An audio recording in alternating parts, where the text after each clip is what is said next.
Este conteúdo é uma produção da Estante do Inconsciente, o seu espaço de introdução e instrumentalização aos grandes textos da psicanálise. Hoje, nós vamos destrinchar um dos conceitos mais fascinantes e fundamentais de todo o século XX. Estamos falando do famoso texto de 1949 de Jacques Lacan sobre o estágio do espelho. Trata-se de uma tese apresentada lá no Congresso Internacional de Psicanálise em Zurique, que de uma forma totalmente revolucionária explica exatamente como o nosso eu, o nosso famoso ego, é formado. Então preparem-se para uma imersão intelectual profunda, mas extremamente reveladora sobre a própria fundação da mente humana. Nossa rota de exploração passa por 6 passos lógicos e essenciais: o bebê e o espelho, o salto imaginário, a alienação do eu, a armadura protetora, uma analogia muito atual com as redes sociais e, por fim, a busca pela identidade dentro da clínica. Vamos lá? Ponto 1. O bebê e o espelho. É aqui que começamos a entender a cena primordial. Pensem na seguinte situação, focando num bebê entre os 6 e os 18 meses de idade. Existe um contraste brutal acontecendo aqui. De um lado, a gente tem a realidade interna. Por causa de uma pré-maturação bem específica do nascimento na nossa espécie, o filhote humano é marcado por uma enorme impotência motora. A criança simplesmente não controla os próprios movimentos direito, não tem coordenação alguma e vivencia seu próprio ser basicamente como um corpo despedaçado. É um estado de pura dependência e caos.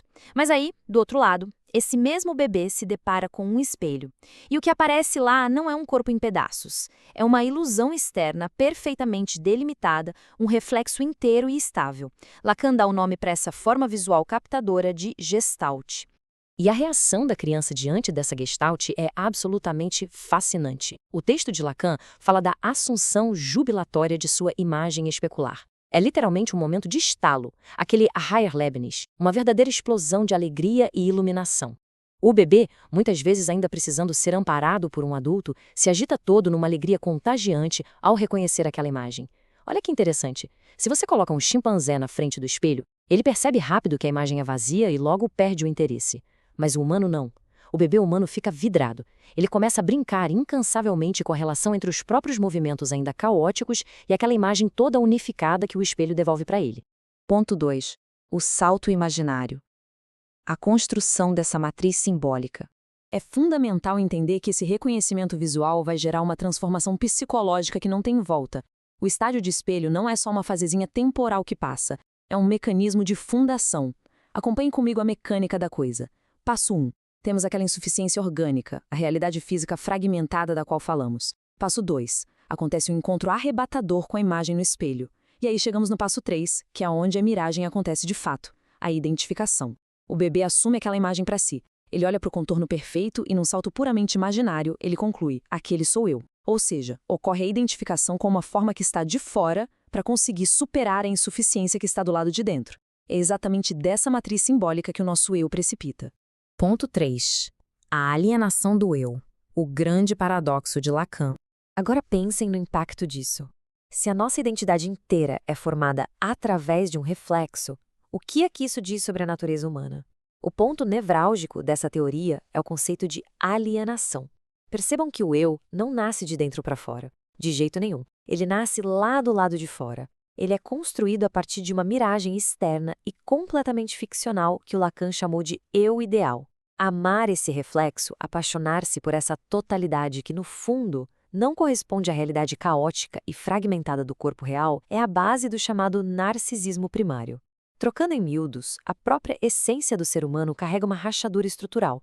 Nós existimos no estado permanente de alienação, simplesmente porque a fundação de quem a gente acredita ser foi emprestada de uma imagem ilusória que sempre esteve fora de nós. Ponto 4. A armadura protetora. Vamos entender o eu como uma defesa.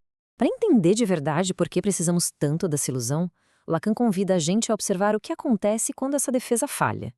E é aqui que ele introduz o termo corpo despedaçado.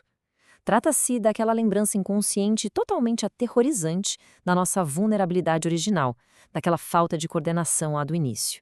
Ele nota que essa sensação horrível de desintegração reaparece bastante na clínica, nos sonhos dos pacientes, em delírios ou em certos sintomas de neurose.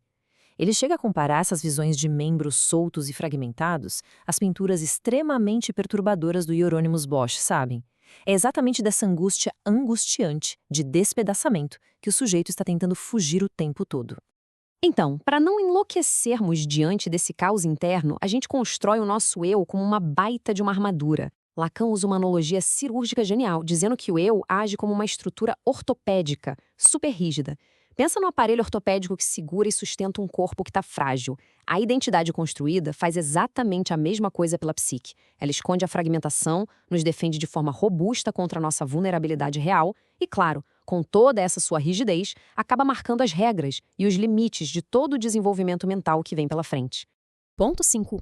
A analogia das redes sociais, trazendo o conceito para o nosso cotidiano digital.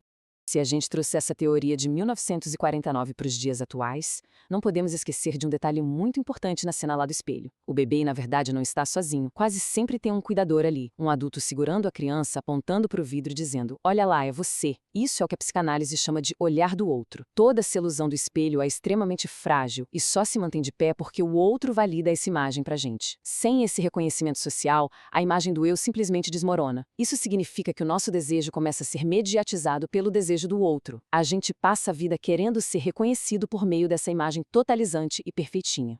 E é por isso que a era digital, as redes sociais, parecem ser o absoluto apogeu do estágio do espelho.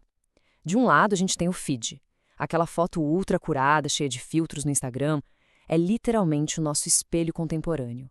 Ela é estática, perfeita, e faz parte puramente da ordem do imaginário. Mas aí, do outro lado da tela, está o sujeito real, a pessoa de carne e osso segurando o celular.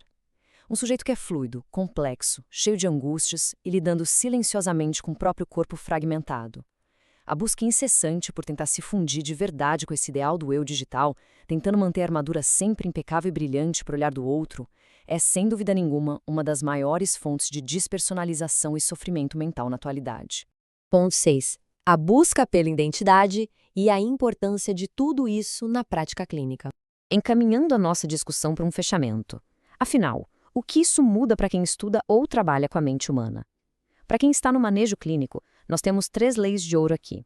Primeiro, o psicanalista jamais pode cair na armadilha de tratar o eu do paciente como se fosse o senhor da razão, o mestre da casa.